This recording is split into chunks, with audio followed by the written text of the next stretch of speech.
They were wrong, of course, about their misery being over, but for the moment the three siblings were hopeful, excited, and happy. No, no, no, Sonny cried out in apparent answer to Uncle Monty's question about there being any objections. Good, good, good, Uncle Monty said, smiling. Now, let's go figure out whose room is whose. Uncle Monty? Klaus asked shyly. I just have one question. What is it?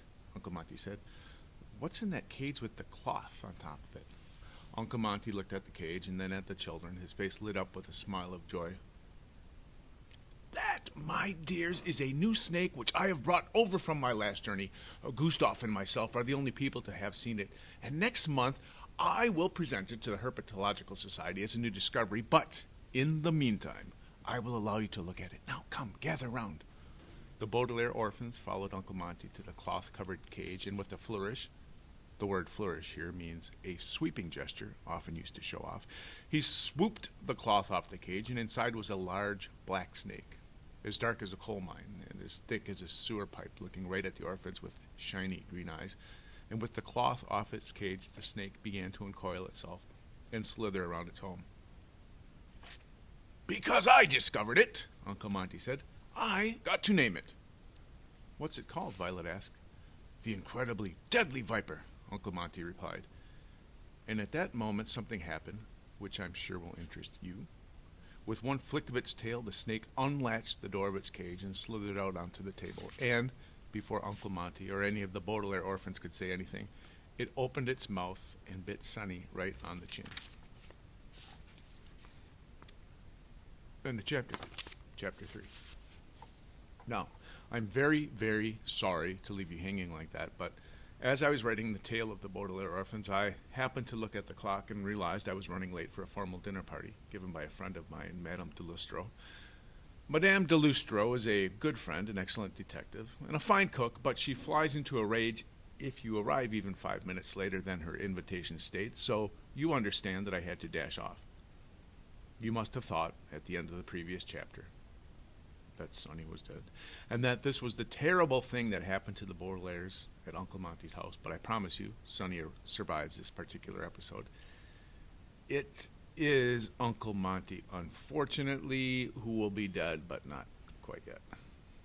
As the fangs of the incredibly deadly viper closed on Sonny's chin, Violet and Klaus watched in horror as Sonny's little eyes closed and her face grew quiet, and then moving as suddenly as a snake, Sonny smiled brightly, opened her mouth, and bit the incredibly deadly viper right on its tiny scaled nose. The snake let go of her chin. And Violet and Klaus could see that it had barely left a mark. The two older Baudelaire siblings looked at Uncle Monty, and Uncle Monty looked back at them and laughed. His loud laughter, ho-ho, bounced off the glass walls of the reptile room.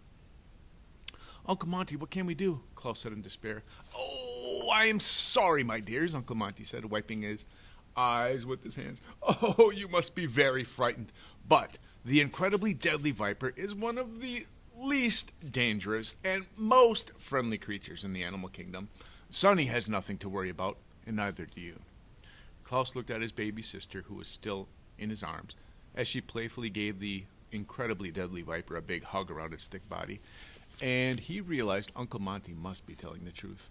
But then why is it called the incredibly deadly viper? Uncle Monty laughed again. Ha! It's a misnomer, he said, using a word which here means a very wrong name.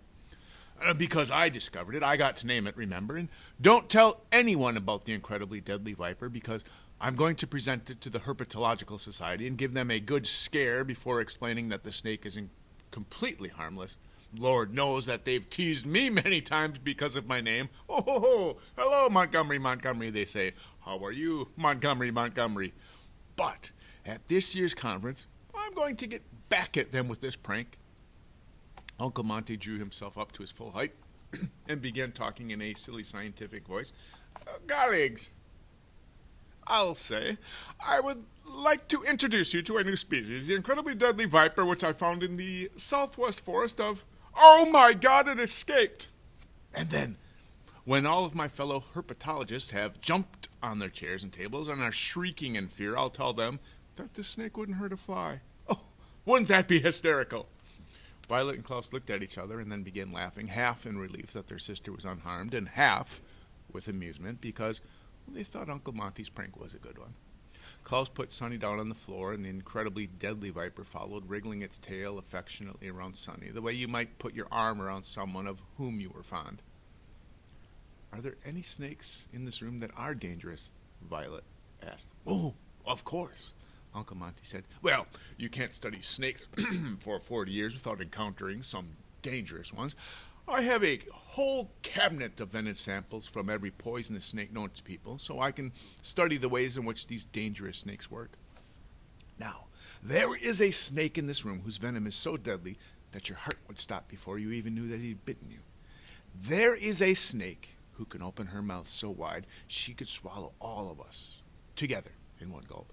There is a snake, a pair of snakes, who have learned to drive a car so recklessly that they would run you over in the street and never stop to apologize. But all of these snakes are in cages with much sturdier locks, and all of them can be handled safely when one has studied enough. And I promise you that if you take time to learn the facts, no harm will come to you in the Reptile Room." All right, I hope you have a good day. I hope you're writing things down about what's happening. I hope you might be drawing some pictures or doing something, because it's really interesting when you're in the middle of something historic. Sometimes you don't even realize it. I asked my mom and dad what it was like growing up in the Great Depression, and they said, it was fine. And they said, played with my brothers and sisters, played ball, went outside, went fishing, worked on the farm. Because they were living it every day, they really didn't realize the gravity in the situation that they were in. So make sure you stop, look around, write some things, remember some things, and I'll see you next time.